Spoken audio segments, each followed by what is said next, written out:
Hello, hello, welcome to Topical Tuesday, November 14th, 2017. Steve Sipress coming at you from the Salt Lake City Airport in beautiful Salt Lake City, Utah. And as the sun is setting, kind of hard to see, but behind me there are some beautiful 13,000 foot mountains back there. Hey, Coach, I don't know if you can see them, because it's kind of in the sunset. What a shame. We got a glare off the window.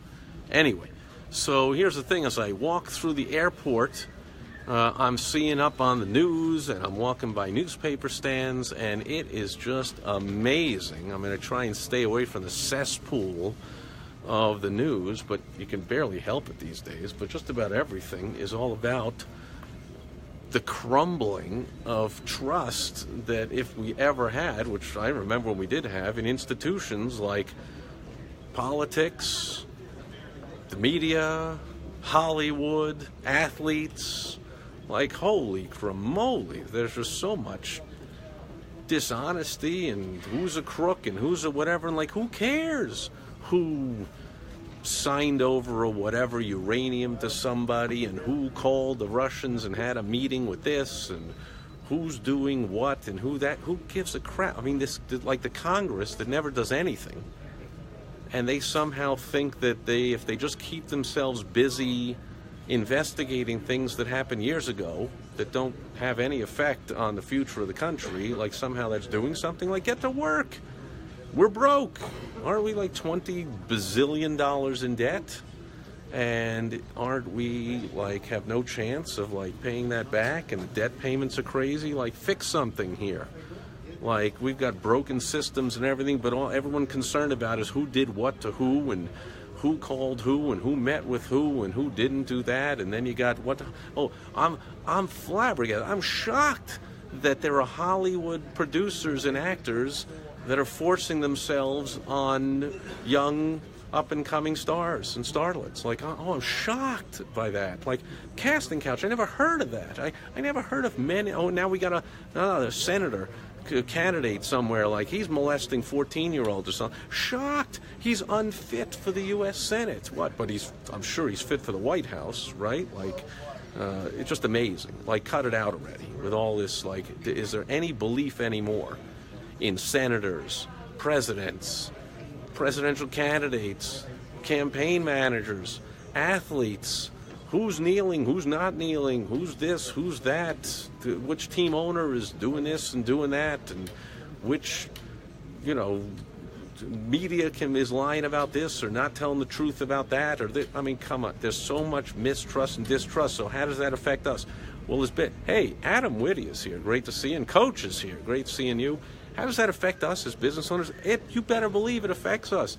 Now more than ever, people are skeptical, and if they're skeptical of their senators and presidents and the New York Times and owners of sports teams and Hollywood producers. I mean, they're just skeptical of everybody. Like, you better believe they're skeptical of us. So it is not the time to put an ad in that just says, you've tried the rest, now try the best. Or, boy, we're the best plumber in town. Like, it's not the time to do that kind of crappy advertising or marketing. It's time to really tell your story in an effective way of why people should do business with you. It's time more than ever to use case studies and testimonials of happy clients that you've done work for. And not just say Mary F. It's Mary Frances on Main Street in the town we're in, and put her photo and put her video and say, contact me. I got hundreds more happy customers. It's time to go back through your customer database of happy customers that you don't have testimonials from and contact them and get them.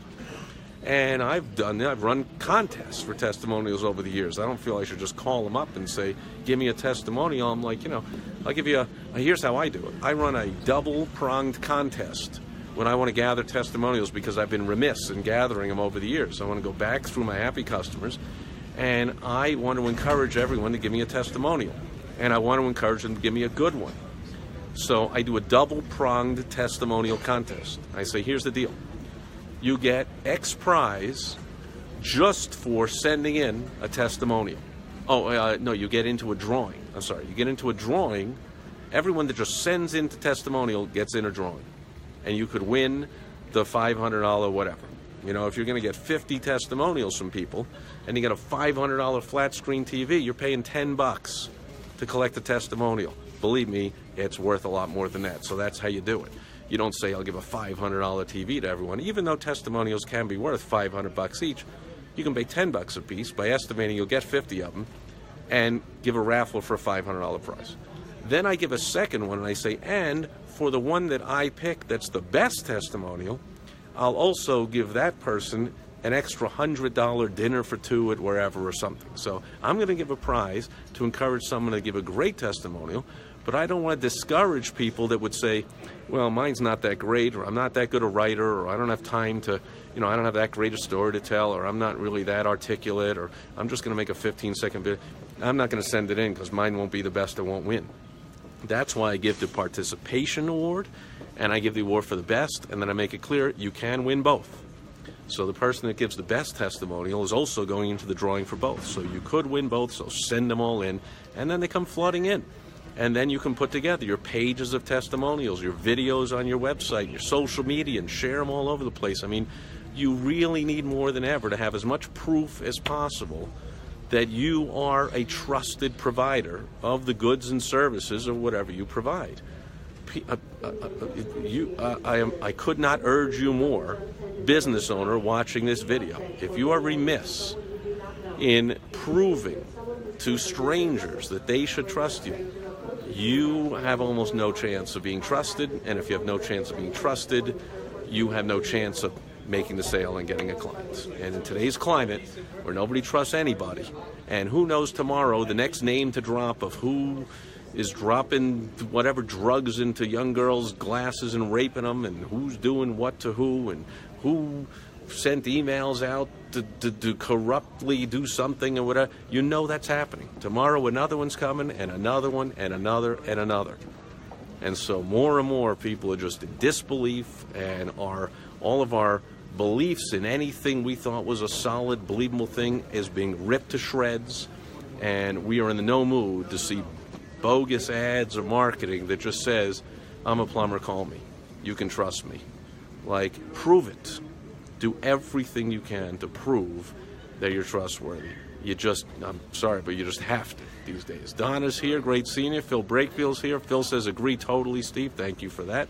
And that's it for Topical Tuesday. I don't want to beat a dead horse, but I do, because I can't say it enough. Okay? If they don't trust you, and it's not their fault, okay? If we have not built enough reasons for our prospects to trust us, we have only ourselves to blame. So if you're getting people asking you a lot of questions, where years ago they didn't ask so many questions. Hey, how long have you been in business? Hey, maybe they asked the question 2 or 3 times in different ways. They didn't forget what you said 5 minutes ago. They don't believe you. And they want to hear it again, and they're not sure. And we all know, we're business owners. We know people when they're talking to us. We can tell they don't believe us. They're questioning. And you know what? You shouldn't take it personally. They're not saying, oh, Phil Breakfield, I don't trust you, I don't believe you. It's not because you're Phil Breakfield. Phil Breakfield's a totally ethical, trustworthy, honest person. They don't know you. It's because, just for that reason, they don't know you. So even though you personally are trustworthy, if you haven't proven that to them and gotten that point across to them, yeah, it's our fault. So when someone goes, yeah, Steve, I'm not so sure that I should work with you and that you're the one to help me market my business. You know what? Whose fault is that? That's mine. Not enough proof. I didn't give enough trust. I didn't make them safe and secure enough in feeling that I'm the right person to do business with. I got only myself to blame. It's only getting worse, folks. I don't predict it's getting any better.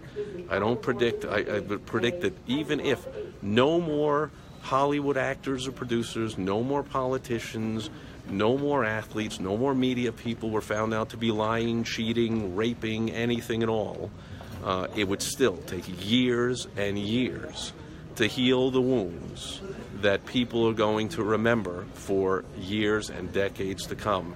Once trust is broken, it is really tough to get it back. And the thing that we are suffering from is it's not trust in us that's broken. It's trust in people in general. And that means us. So yeah, our job got a lot tougher. So the question is, are you going to just give up or are you going to do it? So more time, building more trust just has to be done, or else we're going to lose. That's it for Topical Tuesday. Sorry to be such a downer today. Okay, on a positive note, there are specific things you can do. I gave you one of them with the gathering testimonials. There are other things you can do to build trust. If you want some help with that, contact me. I'm sure I'll cover it in some more videos in the future. Speaking of which, tomorrow I'll be back home. My flight has been delayed an hour and a half here tonight. I'll hopefully get home tonight. But tomorrow I'll be back at you with another video on Wisdom Wednesday.